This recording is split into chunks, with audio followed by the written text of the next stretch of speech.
Assalamualaikum warahmatullahi wabarakatuh. Kami dari kelompok 3 akan mempresentasikan hasil dari diskusi kelompok kami tentang kimiawi tanah andosol dan tanah spodosol.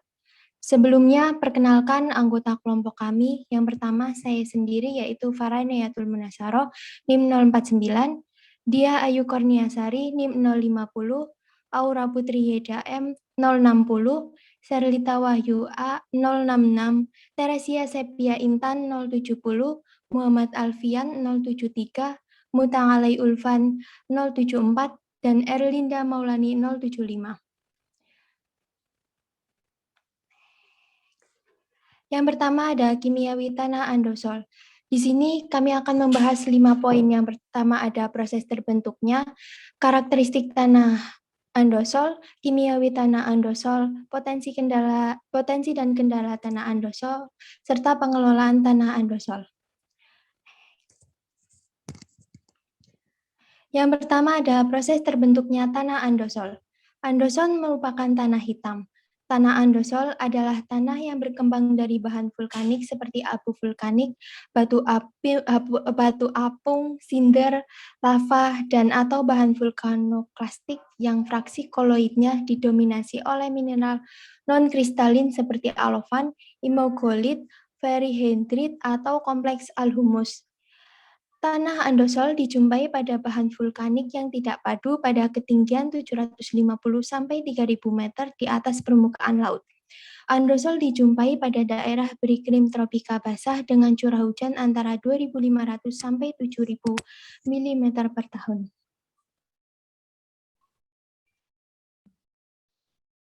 Andosol dapat mencapai kematangan dalam waktu 5.000 tahun. Hal ini tergantung pada faktor-faktor pembentuk tanahnya seperti tipe abu vulkanik. Proses pembentukan tanah andosol dikenal dengan nama andosolisasi.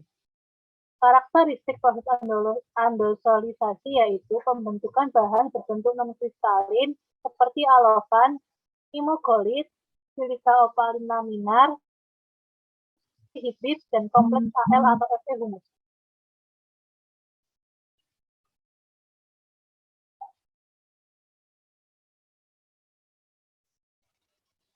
Andosolisasi ditandai dengan adanya yang pertama, akumulasi bahan organik. Dimulai dengan proses filtering, kemudian proses humidifikasi dan melanisasi. Yang kedua yaitu stabilisasi bahan organik oleh Al dan Fe aktif. Alofan yang mengandung oksida Al dan Fe akan terbentuk pada horizon B jika pengikatan Al oleh senyawa humat kurang dominan pada horizon permukaan. Al yang dilepas dari abu vulkanik dapat ditahan oleh humus pada horizon permukaan yang mempunyai kadar bahan organik tinggi. Yang ketiga ada pencucian oleh asam karbonat atau alofanik dan asam organik atau non-alofanik. Kondisi pencucian cukup menentukan pembentukan mineral sekunder dari tanah andosol. Pembentukan horizon B berlangsung terutama oleh pencucian asam karbonat tanpa translokasi Al, Fe yang nyata, dan karbon organik terlarut. Yang keempat yaitu pembentukan silika opalin laminar. Alofan yang mengandung oksida Al dan Fe terbentuk dan terakumulasi di horizon A atau horizon permukaan. Hal ini dikarenakan pelapukan dan perkembangan tanah berlangsung terus-menerus. Maka banyak silika yang ditambahkan pada alofan membentuk haloisit ataupun mineral kristalin lainnya. Berkurangnya aktivitas Al, maka humus dapat membentuk SiO2 opalin dan menghambat pembentukan mineral aluminium silikat amorf seperti alofan.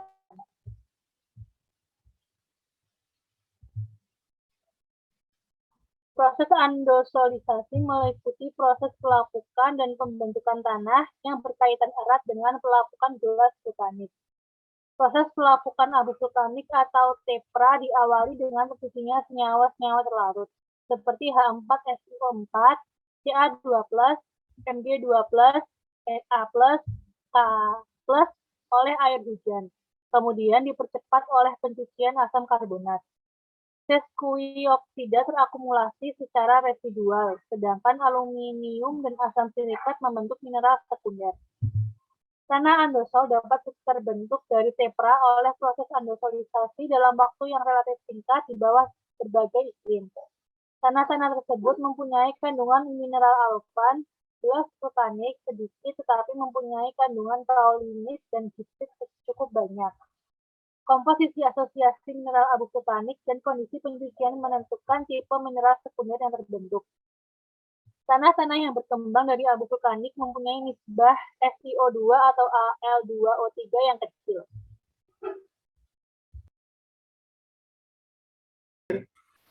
Yang berikutnya yaitu karakteristik tanah andosol. Yang pertama, karakteristik morfologi tanah andosol. Tanah andosol memiliki struktur tanah berbeda yang setiap horizonnya. Pada horizon permukaan berstruktur berbutir atau granular. Horizon bawah permukaan strukturnya gumpal, agak bersudut, atau subangular blocky. Berwarna hitam atau coklat tua. Tekstur yang sangat bervariasi, dari lempung berpasir sampai liat berpasir. Hal ini tergantung dari jenis dan ukuran partikel tepra yang dikeluarkan saat terjadinya erupsi dan tingkat pelapukan. Konsistensi tanah andosol dipengaruhi oleh kadar air. Konsistensi basah ditentukan pada kondisi kadar air lebih tinggi dari kapasitas lapang yang ditandai dengan lekat dan plastis. Tanah andosol mempunyai kandungan humus tinggi, biasanya kurang lekat dan kurang plastis. Andosol bisa mempunyai susunan horizon A ochrik dan horizon B kambik. Andosol adalah tanah yang mempunyai sifat andik. Umumnya sudah mulai menunjukkan perkembangan profil ditandai dengan susunan horizon A, BW, C. Sebagian bersusunan horizon AC. Next. Yang berikutnya yaitu karakteristik kimia tanah andosol. Besi dan silika aktif adalah unsur-unsur yang paling menonjol mengatur reaksi kimia pada tanah andosol. Tanah andosol di Indonesia mempunyai kandungan Al paling tinggi dibandingkan dengan kandungan Fe dan Si. Yang berikutnya bentuk-bentuk utama Al dan Fe aktif adalah alofan, imogolit, kompleks Al humus, dan ferrihidrit. pH antara 3,4 sampai 6,7. Andosol bersifat amfoter. Pada keadaan pH tanah tinggi, AlOH melepaskan H+ dari permukaan aluminol bermuatan negatif. Pada keadaan sebaliknya, yaitu pada pH tanah rendah, aluminol akan menerima tambahan H+ hingga muatan positif. Yang terakhir yaitu kapasitas tukar kation dari tanah andosol di Indonesia bervariasi dari 6,5 sampai 5,2 cmol kilogram. Next.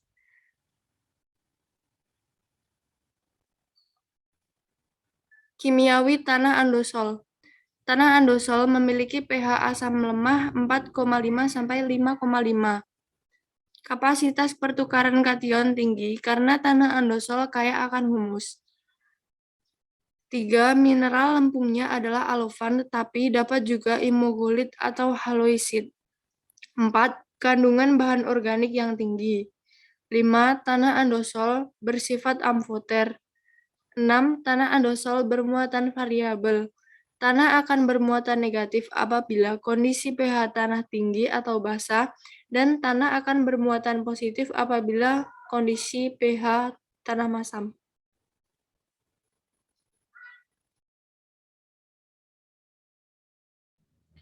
Selanjutnya, potensi dan kendala tanah andosol. Next. Potensi tanah andosol. Berdasarkan luasan dan bentuk wilayahnya, terdapat karakteristik biofisik terutama lereng, setidaknya terdapat 2050 juta hektar atau 38% tanah andosol yang potensial untuk pertanian, yaitu pada lahan dengan bentuk wilayah datar sampai berbukit. Lahan potensial tersebut secara teknis agronomis mampu mendukung pertumbuhan tanaman semusim maupun tanaman tahunan secara optimal. Berdasarkan suhu udara dan iklim, andosol sebagian besar menempati ketinggian tempat di atas 700 meter dari permukaan laut dan beriklim basah. Kondisi suhu udara yang sejuk berkisar antara 16-22 derajat Celcius sangat memungkinkan untuk pertumbuhan dan perkembangan komoditas pertanian dataran tinggi. Tanaman perkebunan yang banyak diusahakan pada tanah andosol adalah tanaman teh atau Camellia sinensis. Next.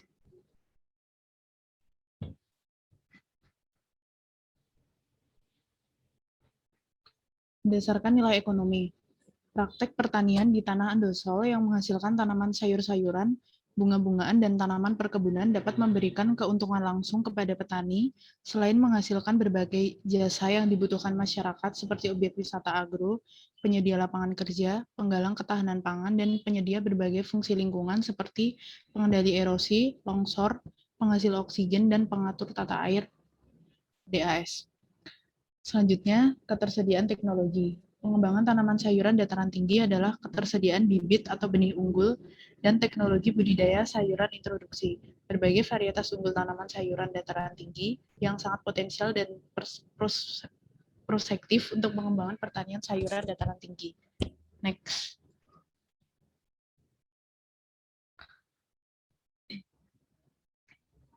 Kendala tanah andosol. Berdasarkan topografi atau bentuk wilayahnya, aktivitas budidaya sayuran di tanah andosol pada lereng miring dilakukan secara intensif, tetapi masih jauh dari asas konservasi tanah dan air. Kondisi tanah dengan topografi yang demikian sangat rawan terhadap kerusakan lahan dan lingkungan sekitarnya. Tanaman sayuran adalah tanaman yang mempunyai daya jangkau akarnya sangat dangkal, sehingga daya memegang tanah agar tidak tererosi dan longsor juga sangat rendah. Next. Selanjutnya adalah ketersediaan hara. Meskipun tanah andosol juga memiliki kandungan P yang sangat tinggi, namun kandungan hara esensial dalam tanah andosol tidak cukup untuk mendukung pertumbuhan tanaman sayuran secara optimal. Salah satunya karena terdapat penurunan kadar N total akibat proses perombakan bahan organik tanah dan adanya serapan hara N oleh tanaman di sepanjang masa pertumbuhan tanaman. Selanjutnya ada kesesuaian lahan. Salah satu faktor penghambat penggunaan lahan yang paling dominan pada tanah andosol adalah bahaya erosi, karena tanah ini umumnya mempunyai lereng lebih dari 15%. Tingkat bahaya erosi dapat diprediksi berdasarkan keadaan lapangan, yaitu dengan memperhatikan adanya erosi lembar, erosi alur, dan erosi parit. Kemudian pengelolaan tanah andosol. Yang pertama adalah pengelolaan tanah andosol untuk tanaman hortikultura. Tanaman hortikultura yang banyak ditanam pada tanah andosol, khususnya sayuran dataran tinggi adalah tomat, kubis, petsai, wortel, buncis, dan kentang. Meskipun tanah andosol merupakan tanah yang relatif subur, namun banyak petani sayuran biasa menggunakan pupuk dalam dosis berlebih. Petani menggunakan pupuk masih didasarkan pada visual fisik tanaman dan belum memperhitungkan aspek keuntungan. Penggunaan pupuk dalam jumlah yang berlebih selain menyebabkan terjadinya pemborosan input pertanian juga bisa menjadi sumber pencemaran. Kemudian ada pengelolaan tanah andosol untuk tanaman pangan. Tanaman semusim yang diusahakan pada tanah andosol adalah tanaman pangan lahan kering seperti jagung, ketela pohon, kacang tanah. Di beberapa tempat tanah andosol juga diusahakan untuk padi sawah. Tanah andosol yang diusahakan untuk tanaman pangan umumnya merupakan tanah andosol dataran rendah, karena tanaman pangan tidak mensyaratkan kondisi iklim seperti sayuran. Bahkan sebaliknya, tanaman pangan seperti jagung berproduksi tinggi pada ketinggian tempat kurang dari 800 mdpl. Selain itu, pada dataran tinggi, penggunaan tanah andosol kalah bersaing dengan tanaman hortikultura. Kemudian ada pengelolaan tanah andosol untuk tanaman tahunan. Tanaman tahunan yang banyak diusahakan pada tanah andosol adalah tanaman yang berkembang dan berproduksi baik di wilayah dataran tinggi, seperti tanaman teh, kopi, khususnya kopi arabica, kina, kayu manis, dan lainnya. Tanaman ini mensyaratkan tanah yang subur dan banyak mengandung bahan organik. Tidak terdapat cadas dengan derajat kemasanan tanah 4,5 sampai 5,6. Sifat tanah seperti ini merupakan sifat tipikal tanah andosol. Selain tanaman teh, tanaman kopi arabica juga banyak ditanam pada tanah andosol. karena tanaman ini tumbuh dan berproduksi baik di dataran tinggi. Ketinggian tempat juga berkolerasi dengan variabel iklim. Serangan penyakit merupakan kendala jika tanaman ini ditanam di dataran rendah. Tanaman ini juga membutuhkan kondisi tanah yang subur. Tanah andosol merupakan tanah yang memenuhi kriteria ini.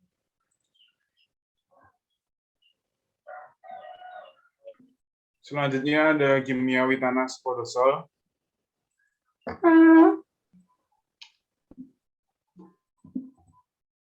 Proses terbentuknya tanah spodosol, yaitu spodosol terbentuk dari bahan pasir atau lempung kasar dan masam. Proses pembentukan tanah ini yang utama adalah fossilisasi. Fossilisasi adalah kumpulan dari beberapa proses yang menghasilkan lapisan atas tanah atau lapisan bawah karena pengaruh ion H+ dan senyawa-senyawa organik. Fossilisasi merupakan proses utama pada pembentukan horizon base spodik yang mencakup pergerakan bahan organik dan sesquioksida dari horizon E api ke horizon base spodik. Selanjutnya,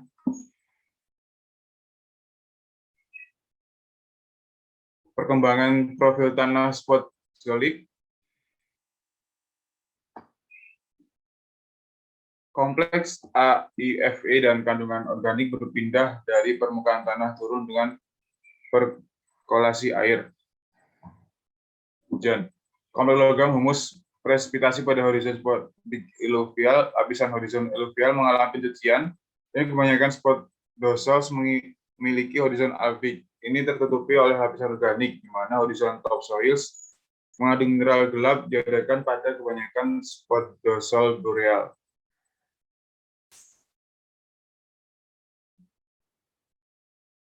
Karakteristik tanah spodosol. Untuk karakteristik dan morfologi tanah spodosol yaitu memiliki tekstur kasar, pasir hingga pasir berlembung, struktur tanah butir tunggal atau pasir kuarsa dengan konsistensi lepas, dan lapisan pasir masam berwarna putih abu-abu di atas lapisan lempung berpasir yang berwarna gelap.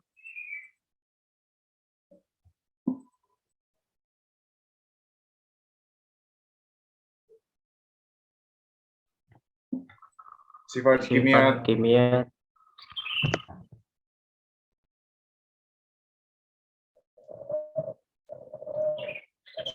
kimia tanah spodosol.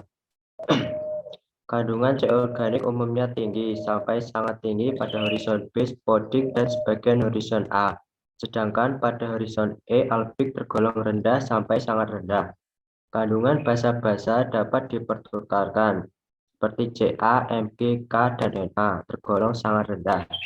Pada horizon B spodik yang mengandung bahan organik tinggi mempunyai KTK tanah yang jauh lebih tinggi dibandingkan dengan horizon E alveik dengan kandungan bahan organik rendah.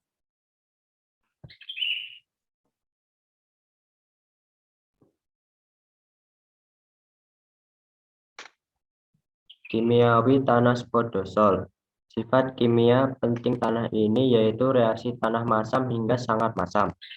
Kandungan C organik umumnya tinggi sampai sangat tinggi pada horizon B spodik dan sebagian horizon A, sedangkan pada horizon E alveik tergolong rendah sampai sangat rendah. Kandungan unsur hara P potensial HCl 25% umumnya tergolong sangat rendah dan K potensial juga tergolong sangat rendah. Kandungan basa-basa dapat dipertukarkan seperti Ca, Mg, K, dan Na tergolong sangat rendah. Kapasitas tukar kation tanah spodosol sangat bervariasi tergantung kandungan bahan organiknya. Kandungan Al dapat dipertukarkan umumnya tergolong rendah, kecuali pada horizon B spodik kandungannya meningkat. Kandungan Fe dan Al yang diekstrak dengan NH4 oksalat menunjukkan bentuk-bentuk Al dan Fe yang bersifat amorf dan atau terikat humus.